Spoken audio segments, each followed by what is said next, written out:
बिस्मिल्लाहिर्रहमानिर्रहीम। आपसे मुखातब मैं हूं डॉक्टर मोहम्मद यूनुस वरैज। आज हम बात करेंगे बहुत सारे गैर ज़रूरी, महंगे और सम टाइम नुकसानदेह मेडिकल टेस्टों की। डॉक्टरों ने इंतहा कर दी है। जैसे जैसे महंगाई होती जा रही है, डॉक्टरों के लालच और बेईमानी में इजाफा होता जा रहा है। इसमें पब्लिक का भी कोई कसूर है। बगैर वजह लोगों को इंसिस्ट किया जाता है डॉक्टरों को, और डॉक्टर भी उनको किसी न किसी चक्कर में फंसा के कह देते हैं जी आप टेस्ट करवाएं। उन टेस्टों का लोग ये समझते हैं कि बड़ा फ़ायदा होगा, हालांकि बाज़ का तो उनमें तशवीश में भी कन्फ्यूजन होती है और बीमारी भी अल्ट्रा बढ़ जाती है। हम मिसाल लेते हैं अल्ट्रासाउंड की। अब हर टाउन में अल्ट्रासाउंड चल रही है जी। LHP जो हैं वो भी अल्ट्रासाउंड कर रही हैं, क्वैक्स भी कर रहे हैं, होम्यो डॉक्टर भी कर रहे हैं। उसमें तशखीस क्या लिखते हैं कि जी इनको गैस हो गई है। हालांकि गैस ना तो गैस होती है मैदे में और आंतड़ियों में, और वो अल्ट्रासाउंड तशखीस नहीं होती। बिला वजह बहुत सारी अल्ट्रासाउंड की जाती हैं। कुछ लोग को बिल्कुल नहीं पता कि अल्ट्रासाउंड में क्या है, कैसे करनी है, और लेकिन वो कहेंगे जी मरीज़ों को ये लालच दिया हुआ है कि आपसे फ़ीस मैं थोड़ी लूँगा लेकिन अल्ट्रासाउंड भी करूँगा। भाई जब ज़रूरत नहीं है, उसको करनी नहीं आती, तो फिर अल्ट्रासाउंड क्यों करवा रहे हैं। मैं मिसाल दूँगा, एक यजमान में मेरे दोस्त हैं, उन्होंने डिप्लोमा किया हुआ है चेस्ट का, लेकिन अल्ट्रासाउंड भी रखी हुई है। जिसका दिल करे गुर्दे का वो कहे तो गुर्दे की अल्ट्रासाउंड भी हो जाती है। इसी तरह मैं मिसाल दूंगा, छोना वाला एक हासिलपुर की टाउन है, उसमें एक डॉक्टर साहब हैं, चाइना से पढ़ के आए हैं। ये भी बताना ज़रूरी है कि चाइना वालों से भी बचना ही चाहिए। तो उसने लेबॉरेटरी टेस्ट के अलावा अल्ट्रासाउंड भी हर एक बंदे की करनी है, उसने ECG भी करनी है, और बाद में बताना है हाँ ECG जो है ना, इसमें कुछ थोड़ा सा सोज है आपके दिल पर। ECG कॉम्प्लिकेटेड टेस्ट है कि बिला वजह किसी से ना करवाएं।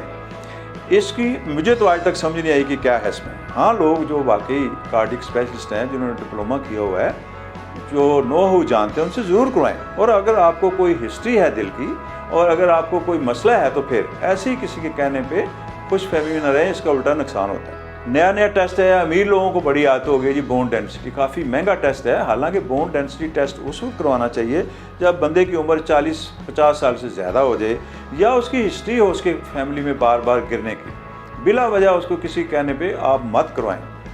रेडिएशन की बात कर लेते हैं। ये एक्सरे, CT स्कैन और MRI, जितने इन्वेस्टिगेशन हैं, ख़ासकर लो बैक में लोग करवाते हैं, इनके भी बड़े नुकसान हैं। बाज़ का डायग्नोसिस भी कन्फ्यूजन होती है, और आप जब 40-50 साल के बाद ये करवाएंगे तो कुछ ना कुछ तो आनी है अब नॉर्मलिटी, दैट इज़ नेचुरल। तो ये भी मुहतात हो के अपने आप को भी बचाएं, और डॉक्टर हज़रात से भी रिक्वेस्ट है कि बिला वजह एक्सरे या रेडिएशन से एक्सपोज ना करें। आप लोगों को बताते चलें कि ये जो CT स्कैन आजकल बड़ा नाम चल रहा है, और हर गाँव में हर बीबी जानती है कि मैंने CT स्कैन ही करानी है। एक्सरे से तकरीबन 100 गुना, बाज़ का इससे भी ज़्यादा उसमें रेडिएशन होती है, और रेडिएशन से कैंसर भी हो सकता है। इसी तरह मेमोग्राफी अनड्यू हो रही है, और अगर उसके बाद आ जाए आप, नए टेस्ट आ गए हैं, ये स्ट्रेस टेस्ट आ गए हैं, ये बड़े अनड्यू हो रहे हैं, नहीं करवाने चाहिए अनटिल अनलेस आपकी एज ज़्यादा है, कोई आपको दिल का प्रॉब्लम है तो फिर ज़रूर करवाएं। ये C सेक्शन की बात सुन लें जी। जितनी भी इस वक्त लेडी डॉक्टर हैं मैच्योर, तकरीबन सारी अल्हम्दुलिल्लाह बगैर ऑपरेशन के पैदा हुई हैं, मेरे समेत। अब कोई डिलीवरी होती ही नहीं है C सेक्शन के बगैर। अल्ट्रासाउंड करवाएं जी, ये हो गया वो हो गया। तो ये भी लेडी डॉक्टरों को भी खुदा खफी की रिक्वेस्ट करूँगा, और मरीज़ों को भी चाहिए कि फ़ैशन हो गया है कि नहीं जी नहीं, C सेक्शन। और बाद का डिलीवरी होगी, C सेक्शन होगा, और रास्ते में ही हो जाता है, और फिर उस दाई की जो लेके आई होती है उसकी कमबख्ती आई होती है। तो ये बिला वजह जो टेस्ट करवाए जाते हैं, उसमें हमारा भी कसूर है, आई मीन डॉक्टरों का भी और मरीज़ों का भी कसूर है। तो इससे बचना चाहिए। एक रिपोर्ट है अमेरिका की, कंज्यूमर रिपोर्ट मैगजीन, तो उसमें लिखा गया है कि ये रिसर्च हुई है कि 30% जो डॉक्टर अमेरिका में भी ये काम कर रहे हैं, लेकिन यहाँ तो अपोजिट काम है, यहाँ तो 70% ये काम हो रहा है। और इसी तरह एक आजकल साइनोसाइटिस, में ENT की बात करता हूँ कि साइनोसाइटिस हो गया जी। तो साइनोसाइटिस ये यहाँ जो हो जाता है दर्द, ये वायरल होता है। पहले कम से कम इसका 1 हफ्ता इंतज़ार करना चाहिए। अनड्यू एंटीबायोटिक नहीं लेनी चाहिए। डॉक्टरों का आजकल नया तरीका ये चल पड़ा है। मैं एक मिसाल देता हूँ आपको। ये एक इंजेक्शन है लाइबोसिफ, इसमें सेफ्ट्राइक्सोन है।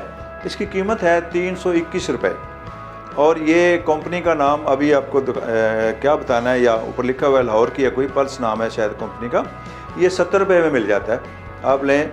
हमें भी रिक्वेस्ट की गई कि 70 रुपये में ले लें जी, और ऊपर लिखी हुई है 321 कीमत। यानी पेशेंट से आप इजीली बगैर किसी हिले बहाने के 321 चार्ज कर सकते हैं। खान साहब बात ये हुई कि फ़र्ज़ की आप मेरे पास आते हैं, मैं आपको शो करना चाहता हूँ, आओ जी खान साहब आ गए हैं जी, बोतल पिला दें इनको, ये बोतल की कीमत देख लें और इसमें मुझे फ़ायदा हो रहा है 250 रुपये का, 3-4 आपके बच्चों को मैं लिख दूँ तो आपका तो काम हो गया ना जी, मैं भी बड़ा खुश। तो इस तरह की मेडिसिन से भी बचें, ये एक मिसाल है, बहुत सारी ऐसे हो रही हैं। अब सवाल ये पैदा होता है कि जी फिर आखिर क्या करें जी, तो उसमें मैं अर्ज़ करूँगा कि कुछ मरीज़ जो है ना, उनकी ये जो आदत बनी हुई है कि डॉक्टर साहब मेरा तो एक ही बच्चा है जी, बड़ा लाडला है जी डॉक्टर साहब, इस तरह की बातें डॉक्टर साहब को ना बताएं, अल्लाह की ज़ात से थैंकफुल रहें। फिर हम बेबियाँ अक्सर देखा कह देती हैं डॉक्टर साहब मेरी बच्ची जड़ी है ਇਹਦਾ तो रंग ही फिका हो गया, ਇਹਦਾ ब्लड प्रेशर ही बड़ा थोड़ा है। याद रखें 40 साल से पहले ब्लड प्रेशर को कुछ नहीं होता, और अगर थोड़ा हो तो अच्छी बात है। तो उसलिए जो इस तरह जब माँ कहेगी तो बड़ा रास्ता बन गया डॉक्टर के लिए कि इसको ड्रिप लगाते हैं जी, बड़े अच्छे अच्छे टीके डाल के। और एक आता है जेंट्री में, डॉक्टर साहब मैं चाहता हूँ मुकम्मल तौर पे मेरे टेस्ट हो जाए, सारे टेस्ट। तो डॉक्टर साहब तो पहले ही सूरत तैयार करके बैठे हुए हैं, तो कोई इस तरह के टेस्टों की ज़रूरत नहीं है अनटिल अनलेस कि आपको क्लियर कट कोई वाकई प्रॉब्लम हो जाए।